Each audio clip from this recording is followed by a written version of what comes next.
નમસ્કાર ખેડૂત મિત્રો, હું આપનો દોસ્ત ડીએન ઝાલા. આજે હું બેલામાં છું, લાલભાઈની વાડી ઉપર. લાલભાઈની વાડીમાં આપ જોઈ શકો કે તરબૂચ સાથે કેળનો પાક પર લીધેલો છે. આપણે લાલભાઈને પૂછીએ કે લાલભાઈ ક્યારે આ તરબૂચ ક્યારે વાવેલા? 26 તારીખે 2 મહિના થયા. અચ્છા, 60 દિવસના આજે થઈ ગયા છે, બરાબર. અને પછી કેળ ક્યારે નાખી? કેળ 1 તારીખે. એટલે કેટલી લેટ? બસ એ તરબૂચથી 4-5 દિવસ લેટ. 4-5 એટલે એક સાથે સાથે જ જેવું થયું. તરબૂચ ઉગી ગયા એટલે તરત કેળ સોંપીને પછી ગ્રો કવર ટાંકી દીધું છે. હા, બરાબર. આપણે જે ઊભા છે એ કઈ વેરાયટી છે? આ સિંગમ વેરાયટી છે. સિંગમ. અને આગળ તમારી પછી બીજી જે છે એ સાગર કિંગ છે અને ઉલ્પા સિંગમ છે. 3 વેરાયટી છે. 3 વેરાયટી છે, બરાબર. એક છે સિમ્બા, એક છે સિંગમ અને એક છે સાગર કિંગ. સાગર કિંગ.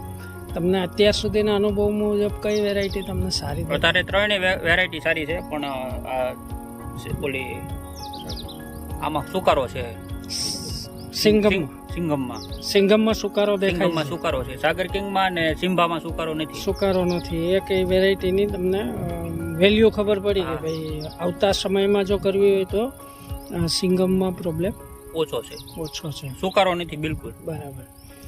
બીજી આપણે વાત કરીએ આગળની, તો એમાં તમે કઈ કઈ પ્રોસેસ કરો છો કે જેના કારણે તમારા તરબૂચ આટલા બધા દેખાઈ રહ્યા છે, સરસ સારી ક્વોલિટી છે?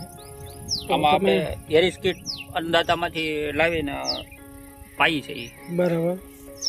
બસ. બીજું ફૂગ આ તે એવું કાંઈ બહુ આપણે બેક્ટેરિયા ને એવું આપેલું છે. અરવિંદભાઈ આપણે ઓલા એઝોટો બેક્ટર ને એ બધા બેક્ટેરિયા પહેલા પવરાવ્યા હતા. બરાબર.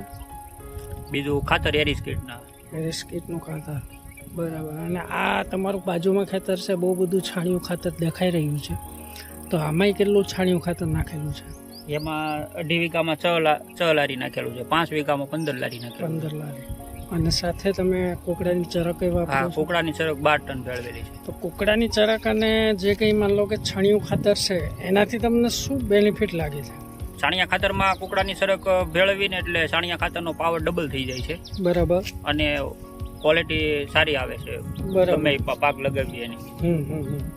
મતલબ એનો ઓર્ગેનિક કાર્બનમાં સુધારો કરે છે અને બાકીના જે તમે ખાતર આપો એનાથી એને ફાયદો વધારે થાય. અત્યારે તમારો અંદાજ કેટલો છે તરબૂચના ઉતારાનો? તરબૂચના 600 મણનો અંદાજ છે. પ્રતિ વીઘા 600 મણ. મને લાગે કે 700 મણ થશે એવું લાગે છે ક્વોલિટી જોતા. બરાબર. તો તમે 600 મણ ધારો છો તો ને આજે અત્યારે માન લો કે આપણે આ તરબૂચ જોઈ રહ્યા છે, એમાં કેટલી તમે વજન કેટલો માનો છો એક તરબૂચનો સરેરાશ? 4 થી 6 કિલો સુધી. 6 કિલો સુધીનું તરબૂચ છે.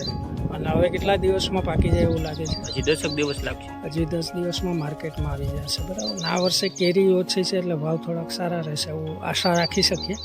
બાકી તો પછી તો ફ્યુચર ભવિષ્ય દેખાડે આપણને. બીજી જે તમારી કેળ છે, આ તરબૂચ નીકળ્યા પછી માત્ર કેળ રાખશો કે એમાં કોઈ બીજો પાક કરવાની ઈચ્છા છે? માત્ર કેળ જ છે. પછી માત્ર કેળ છે, કારણ કે કેળના તમે એક્સપર્ટ છો, હે ને? બીજાની સલાહ દેવાવાળા છો.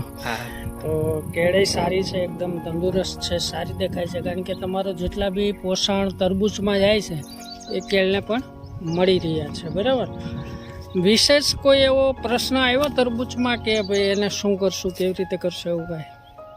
ના, એવું તો કાંઈ નથી આવ્યું. મતલબ કે ગ્રો કવર મારેલું હતું ને એટલે ઓછું તકલીફ થઈ છે. તકલીફ ઓછી થઈ. ગ્રો કવરને રિઝલ્ટ સારું લાગ્યું છે. પ્લસ પ્લાસ્ટિક મલ્ચિંગ છે. એરિસ કીટ આપણે 1261 ને 05234 બધા એરિસના આપણે ભરપૂર માત્રામાં આપેલા છે.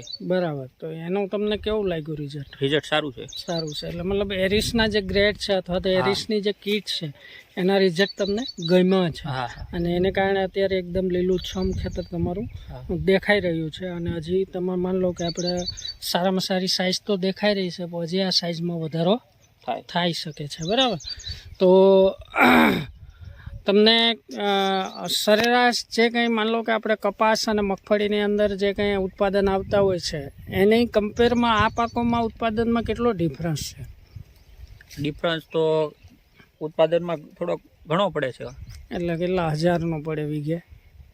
ના, ઘણો 50,000 જેવો વીઘામાં ડિફરન્સ રહે.